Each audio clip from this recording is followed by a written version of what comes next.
Assalamualaikum warahmatullahi wabarakatuh. Perkenalkan, saya Segara dari Teknik Geodesi Unwil, angkatan 2022. Saya di sini akan membuat video presentasi untuk memenuhi mata kuliah pengetahuan rekayasa 2. Izin share screen.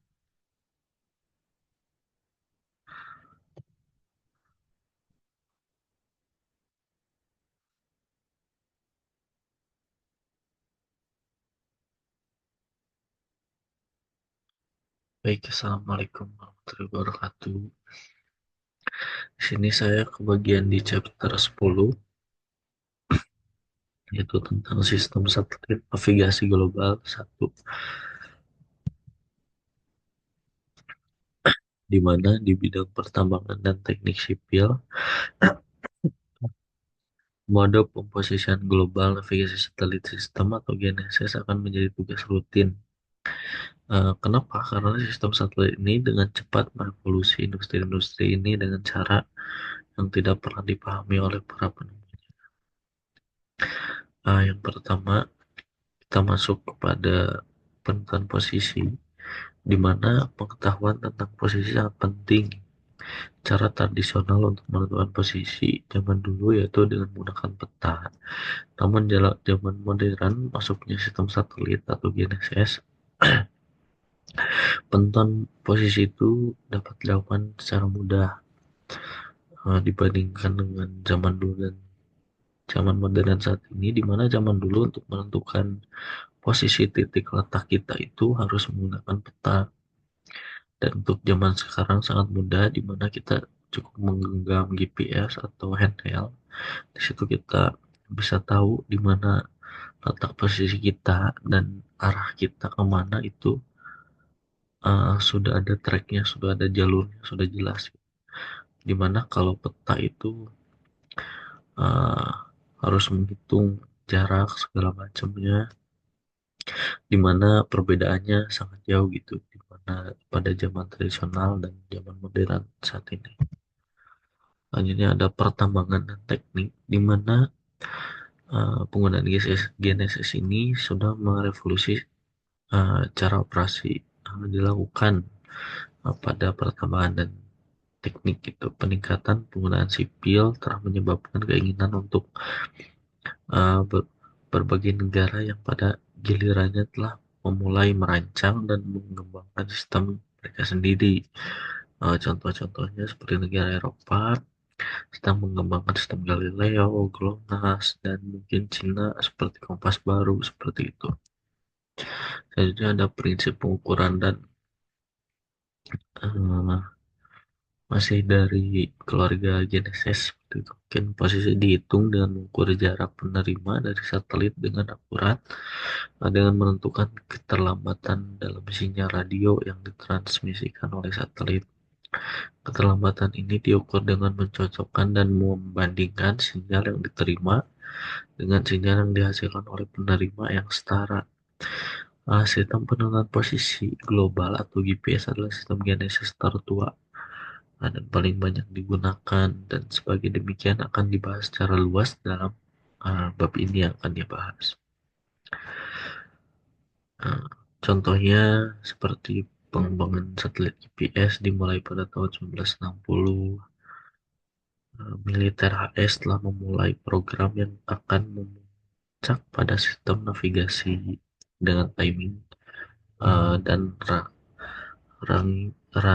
rangi GPS yang menjadi sepenuhnya operasional pada tahun 1995. Selanjutnya ada GNSS, sebuah revolusi untuk industri pertambangan dan rekayasa sipil.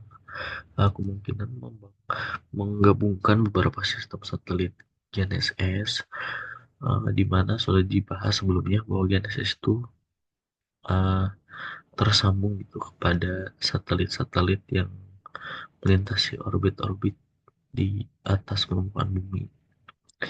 uh, Dapat berdampak positif pada akurasi rekayasa dan pertambangan dan memenuhi permintaan berbagai pengguna. Misal untuk pertambangan terbuka, di mana jalur angkut dan mesin menggunakan sistem navigasi GPS. Nah, di mana untuk penentuan jalur, jalur arat berat, dan sistem angkutnya itu sudah dilengkapi oleh GPS. Jadi sudah ditentukan jalur-jalur mana aja yang dilalui oleh alat-alat berat tersebut, di mana ini tuh untuk menunjang keselamatan, penyelamatan di pertambangan, untuk meningkatkan uh, akurasi posisi seperti itu. Dan selanjutnya untuk rekayasa sipil. Untuk pekerjaan rekayasa sipil, kemampuan untuk mencapai akurasi posisi tingkat sentimeter sampai milimeter secara real time akan secara signifikan mengurangi biaya operasional karena tugas pengukuran, di mana dalam bab 2 dan tugas traversing dalam bab 5 sekarang dapat dilakukan menggunakan penerima GNSS. Ini juga akan menguntungkan pemantauan pasca konstruksi struktur untuk deformasi. Uh, Sementara penerima mandiri atau tunggal, seperti yang ada pada gambar 10.1 telah diketahui memiliki akurasi 3 sampai 15 meter. Sistem GNSS yang diperluas dan ditingkatkan sudah mendorong akurasi ini ke tingkat submeter. Selanjutnya ada desain dan operasi GPS. Secara umum GPS terdiri dari segmen ruang, kontrol, dan pengguna. Yang pertama ada segmen ruang, di mana segmen ini dirancang untuk terdiri dari 24 satelit tambah 4 cadangan yang mengorbit dalam orbit hampir melingkar pada ketinggian sekitar 20.200 km di atas permukaan bumi, uh, di mana terdapat 31 satelit GPS operasional di ruang angkasa gitu. Setiap satelit membutuhkan waktu sekitar 11 jam 58 menit 2 detik untuk mengorbit bumi, di mana bisa dilihat pada gambar di samping, di mana beberapa satelit yang mengorbit di atas permukaan bumi, yaitu ketinggiannya sekitar 20.200 km. Selanjutnya ada desain dan operasi GPS, yaitu ada segmen kontrol, di mana segmen kontrol itu terdiri dari stasiun master, stasiun pemantau, dan stasiun darat, di mana 6 stasiun pemantau USAF dan 7 stasiun pelacak jarak jauh merupakan bagian dari jaringan, memungkinkan setiap satelit terlihat oleh setidaknya 2 stasiun pemantau, dan dengan demikian meningkatkan akurasi parameter orbit satelit yang dihitung, yang dikenal sebagai ephemeris. Stasiun-stasiun ini memantau parameter orbit dan mengirimkan informasi ke stasiun kontrol master di Colorado Springs. Informasi yang diperoleh dari stasiun pemantauan ini yang melacak satelit digunakan untuk mengontrol satelit yang memprediksi orbitnya. Selanjutnya ada segmen pengguna, di mana segmen pengguna ini terdiri dari penerima, kebanyakan terdiri dari 12 saluran yang bisa berupa penerima genggam, juga tersedia dalam jam tangan, ponsel, dan lain seperti tadi, di mana jam tangan yang dilengkapi dengan GPS mungkin, atau mungkin ponsel, atau penerima yang dapat dipasang seperti mungkin uh, seperti mungkin kita saat melakukan statik atau RTK seperti itu. Ketersediaan 12 saluran memungkinkan penerima untuk melacak dan memproses data dari 12 satelit secara paralel, sehingga meningkatkan akurasi penentuan posisi. Selanjutnya ada kesalahan dan pengukuran GPS. Sama seperti pengukuran lainnya, akurasi yang diperoleh dari pengukuran GPS tunduk pada kesalahan yang menurunkan kualitas parameter yang diperoleh, termasuk yang menarik bagi operasi sipil dan pertambangan. Bagian ini mempertimbangkan beberapa kesalahan yang paling signifikan yang merusak pengamatan GPS dan membahas bagaimana kesalahan ini dapat diminimalkan dan atau dihindari. Yang pertama ada kesalahan ephemeris. Saat satelit bergerak di sepanjang orbitnya, mereka dipengaruhi oleh gaya eksternal seperti gaya tarik gravitasi matahari dan bulan serta semburan matahari periodik. Nah, untuk baseline yang lebih pendek yaitu jarak kurang dari 30 km antara dua penerima di bumi, kesalahan orbit cenderung saling membatalkan melalui teknik pengurangan. Namun baseline panjang misalnya lebih dari 1000 km, kesalahan orbit tidak lagi saling membatalkan karena penerima yang berbeda merasakan komponen kesalahan yang berbeda akibat perubahan signifikan dalam arah vektor. App Hermes siaran berguna untuk penerima posisi waktu nyata, yaitu jika penerima GPS diharapkan memberikan hasil saat mengumpulkan pengukuran di lapangan. App Hermes persis di sisi lain berguna untuk tugas pemrosesan pasca yang diperlukan kemudian.